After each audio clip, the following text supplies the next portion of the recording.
Hello বন্ধুরা, সবাই কেমন আছেন? আশা করি সবাই ভালো আছেন। আজকে আমি যে টপিকটি নিয়ে কথা বলবো সেটি হচ্ছে যে আপনারা আধার কার্ড ডাউনলোড করবেন কিভাবে। সেই বিস্তারিত আলোচনা করার আগে আপনারা যদি আমার চ্যানেলে নতুন হয়ে থাকেন এবং চ্যানেলটি যদি আপনারা এখন পর্যন্ত সাবস্ক্রাইব না করে থাকেন, তাহলে অতি শীঘ্রই চ্যানেলটিকে সাবস্ক্রাইব করে বেল বাটনটি বাজিয়ে দিন।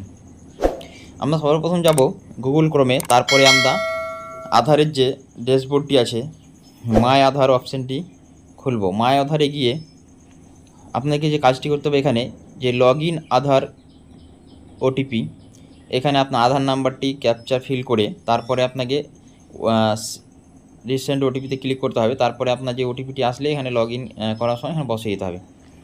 তারপরে মাই আধার যে ড্যাশবোর্ডটি আছে মাই আধারের কাস্টমারের বা আপনার নিজের, সেই ড্যাশবোর্ডটি খুলে যাবে। খুলে যাওয়ার পরে আপনি এখানে অনেকগুলো অপশান দেখতে পাবেন। সেই অপশানগুলির মধ্যে যেমন ডকুমেন্ট আপডেট, ডাউনলোড আধারে আপনাকে ক্লিক করতে হবে। ডাউনলোড আধারে ক্লিক করার সঙ্গে সঙ্গে দেখতে পাবেন যে আপনার পুরো ড্যাশবোর্ডটি ওপেন হয়ে গেছে।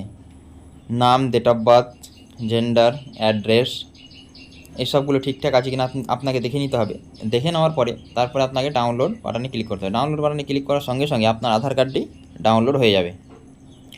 ডাউনলোড হয়ে গেলে সেটিকে আপনি পিডিএফটি যে ওপেন করবেন, ওপেন করার জন্য আপনাকে জাস্ট সেই পিডিএফটার উপরে ডবল ক্লিক করতে হবে। ডবল ক্লিক করার পরে আপনার নামের প্রথমে যে 4টা সংখ্যা আছে, অক্ষর আছে, সেই অক্ষরটি লিখবেন। তারপরে আপনার জন্ম সালটা বসাবেন।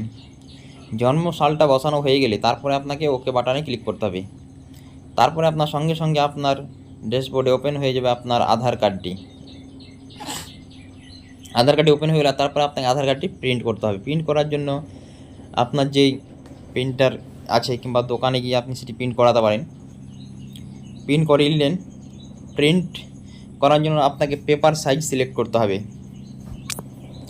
পেপার সাইজ সিলেক্ট করলেন, সিলেক্ট করে তারপরে আপনাকে আধার কার্ডটি প্রিন্ট করতে হবে। হ্যাঁ বন্ধুরা।